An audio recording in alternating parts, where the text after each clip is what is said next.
Director general Shri RS Bhatti గారికి, CRPF director general Shri Anil Dayashri గారికి, కేంద్ర సాంస్కృతిక శాఖ జాయింట్ సెక్రటరీ ఉమా నడూరి గారికి, ఈ కార్యక్రమానికి చేసిన ప్రతి ఒక్కరికి తెలంగాణ ప్రజలందరూ కూడా పేరు పేరున తెలంగాణ విమోచన దినోత్సవ శుభాకాంక్షలు. నా ప్రియమైన అక్క చెల్లెలు, అన్నదమ్ములు, పెద్దలందరికీ తెలంగాణ స్వాతంత్ర్య దినోత్సవ శుభాకాంక్షలు. చిన్నప్పుడు స్కూల్లో స్వాతంత్ర్య దినోత్సవం అంటే 15th ఆగస్ట్, 15 ఆగస్ట్, గణతంత్ర దినోత్సవం అంటే 26 జనవరి. కానీ అంతేగాని అసలు తెలంగాణకి స్వాతంత్రం వచ్చింది 17 సెప్టెంబర్. అందుకే ఇవాళ మనందరి పండుగ రోజు. గత ప్రభుత్వాలు చరిత్రను వర్గీకరించకపోతే సెప్టెంబర్ 17 కూడా మనం పండుగ చేసుకోవడం మనం. కానీ అసలు విధాలను భూస్థాపితం చేసేది, అబద్ధపు కల్పికలను చరిత్ర చేసేది. భారతదేశానికి 1947 ఆగస్టు 15 స్వాతంత్రం లభిస్తే 399 రోజుల తర్వాత, అంటే 1948 సెప్టెంబర్ 17న నిజాం నిరంకుశ పాలన నుండి తెలంగాణ ప్రజలకు విముక్తి లభించిన రోజు. భారతదేశంలో హైదరాబాద్ సంస్థానం విలీనమైన రోజు. తెలంగాణకు స్వాతంత్రం వచ్చి ఇవాళకి సరిగ్గా 76 1947 15 ఆగస్టున దేశానికి స్వాతంత్రం వచ్చినా తెలంగాణకు ఎదురు రాలేదు. నిజాం పాలనలో తెలంగాణ ప్రజల పరిస్థితి ఏ విధంగా ఉండేదని ఇవాళ చెప్పగలరా? రజాకార రాక్షస పాలన నుండి తెలంగాణకు విముక్తి కల్పించేందుకు జరిగిన పోరాటాలు ఏంటో అసలు మనకు తెలుసా? కొట్లాడి ప్రాణాలు తెచ్చుకున్న నాటి తెలంగాణ స్వాతంత్ర పోరాట ఫలాలు ఏవి అందుతున్నాయా లేదా? ఇవేవి మనకు తెలియకుండా గుర్తు వాస్తవం. ఈ వాస్తవాల చరిత్రను కళ్ళకు కట్టినట్టు చూపాలనే ఉద్దేశంతో ఎన్నో కష్టాలు పడి, ఎన్నో కష్టాలైనా అన్నింటినీ భరించి రజాకర సినిమా తీసినటువంటి గూడూరు నారాయణ గారికి ఈ సందర్భంగా ప్రత్యేక అభినందనలు చేస్తున్నాను. భావి తరాలకు నిజ నిజాలు తెలవాలనే ఉద్దేశంతో కేంద్ర ప్రభుత్వం ఆధ్వర్యంలో 3 ఏళ్ల నుంచి తెలంగాణ విమోచన దినోత్సవం జరుపుకుంటున్నాం. ఈ అవకాశాన్ని కల్పించిన మన ప్రియతమ నేత, దేశ ప్రధాని గవర్నర్ శ్రీ నరేంద్ర మోడీ గారికి, కేంద్ర హోంశాఖ మంత్రులు శ్రీ అమిత్ షా గారికి తెలంగాణ ప్రజల పక్షాన హృదయపూర్వక కృతజ్ఞతలు తెలియజేస్తున్నారు. ముఖ్యంగా ఈ విషయంలో ఈ రోజు ఈ కార్యక్రమం జరుగుతున్నట్టే దీనికి కర్త కర్మ క్రియ కేవలం ఈ క్రెడిట్ అంతా కూడా మన కేంద్ర ప్రభుత్వ శాఖ మంత్రి శ్రీ కిషన్ రెడ్డి గారి చొరవలోనే ఈ రోజు ఈ కార్యక్రమాలను సంవత్సరం జరుపుకుంటా ఉన్నాము. ఆ రోజు నరేంద్ర మోడీ గారు, అమిత్ షా గారు సమావేశం జరిగినప్పుడు ప్రత్యేకంగా కిషన్ రెడ్డి గారు మోడీ గారు అమిత్ షా గారితో మాట్లాడి, సార్ తెలంగాణలో జరుగుతున్నది వాస్తవ చరిత్రను జరగలిగే పాలన కాబట్టి చరిత్ర సమాజానికి వివరించాలంటే మన కార్యక్రమం నిర్వహించాలని కిషన్ గారు కోరుకుంటే గౌరవ ప్రధానమంత్రి గారు, హోంశాఖ మంత్రి గారు వెంటనే స్పందించి ఈ కార్యక్రమం నిర్వహించడానికి అనుమతించింది వాస్తవం. నిజాం నిరంకుశ పాలనకు వ్యతిరేకంగా జరిగిన పోరాటం ఏ వర్గానికో ఏ పార్టీకో వ్యతిరేకంగా కాదు. ఇది ప్రజా పోరాటం. దేశ భక్తులకు, దేశ విభజనకు మధ్య జరిగిన పోరాటం. భూమి కోసం, భక్తి కోసమే కాదు, తెలంగాణ ప్రజల బాధ్యత సంఖ్యలను తెచ్చి స్వేచ్ఛ వాళ్ళు పీల్చుకునేందుకు జరిగిన పోరాటం. కుల మత వర్గాలకు వ్యతిరేకంగా నిజాం నిరంకుశ పాలనపై ప్రజలంతా ఒక్కటే తిరగబడ్డ పోరాటం. వేలాది మంది ఫలితాలమైన పోరాటం. మా ఆడబిడ్డలు రోగిలి పండుగ కాలం పట్టుకొని రజాకరణను తరలి కొట్టిన పోరాటం. అటువంటి ఆనాటి తెలంగాణ పోరాటాలను, త్యాగాలను, తెలంగాణ తెగువను నేటి తరానికి తెలియజేసేందుకే తెలంగాణ విమోచన దినోత్సవాన్ని జరుపుకుంటున్నాం.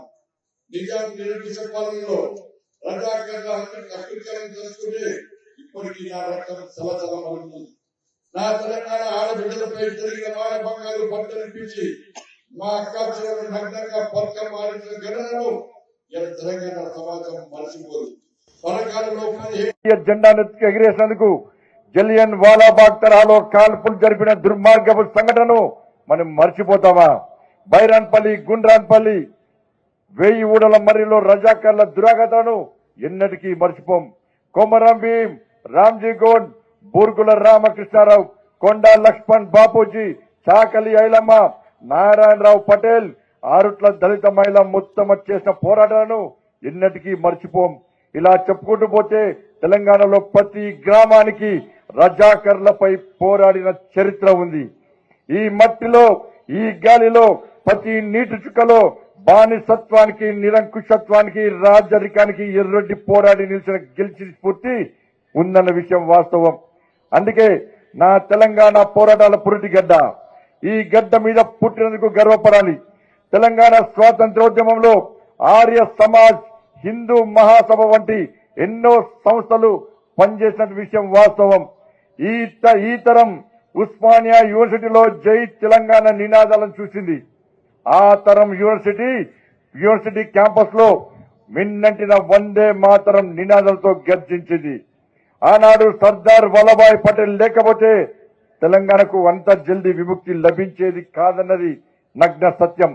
నిజాం రాజు అంతరుడు, రజాకర్ల నాయకుడు కాసిం రజ్వీ, అదే ఇప్పటి ఎంఐఎం పార్టీ తెలంగాణను పాకిస్తాన్ లో కలపమని లేకుంటే స్వతంత్ర రాజ్యంగా ఉండాలని ప్లాన్ చేసిండు.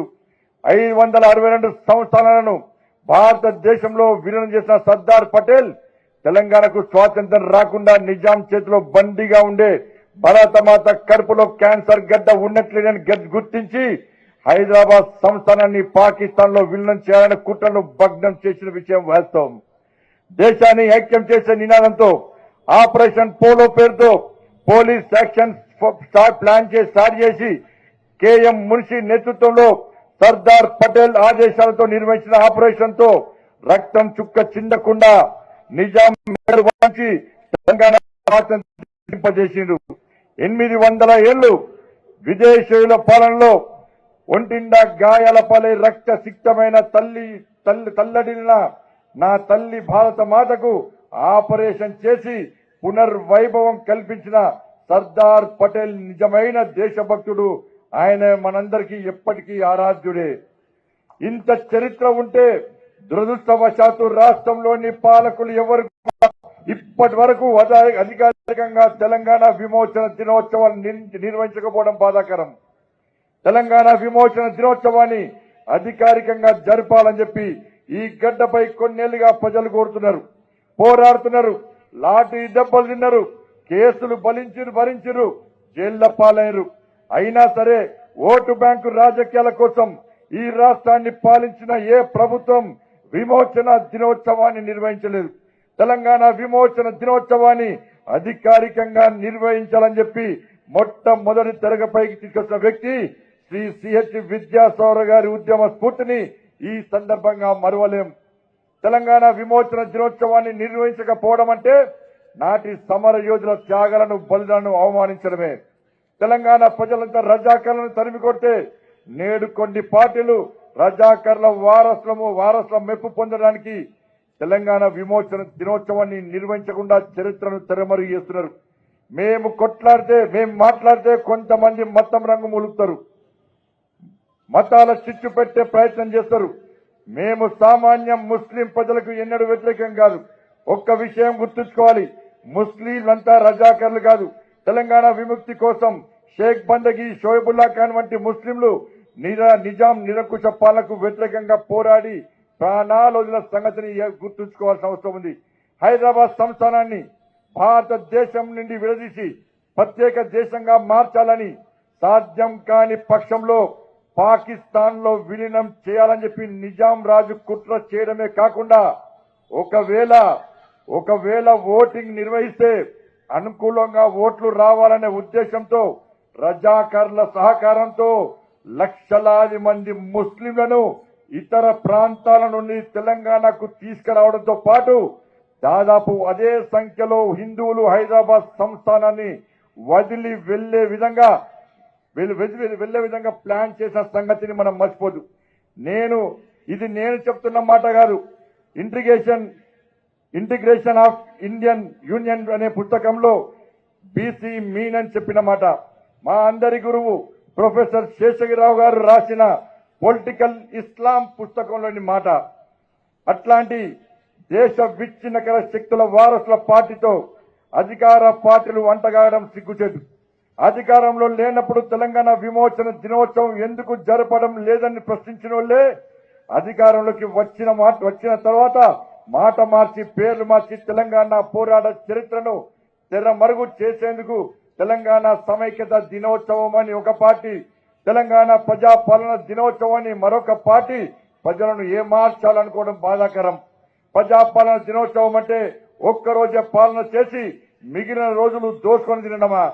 ఇచ్చిన హామీలు నెరవేర్చకుండా 6 గ్యారెంటీలను అటకెక్కించి ప్రజలను ఏమార్చడమే ప్రజాపాలన దినోత్సవంకి గీటురాయి అనుకోవాలన్నా?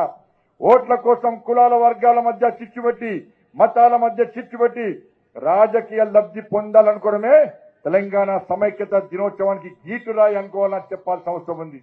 పిడికెడు మంది రజాకర్ల వారసుల కోసం బానిసలుగా మారి తెలంగాణ విమోచన దినోత్సవాన్ని నిర్వహించకపోవడం ఎంతవరకు న్యాయమో ఆలోచించండి. తెలంగాణలో పుట్టిన బిడ్డలైతే రోషం ఉండాలి, పౌరుషం ఉండాలి, ఇజ్జత్ ఉండాలి. ఇక ఇప్పుడైనా మీ మనసులో ఉన్న మలినాన్ని కడిగేసుకోండి. రజాకర్ల వారసుల సంతృష్టికరణ విధానాలను విడనాడండి.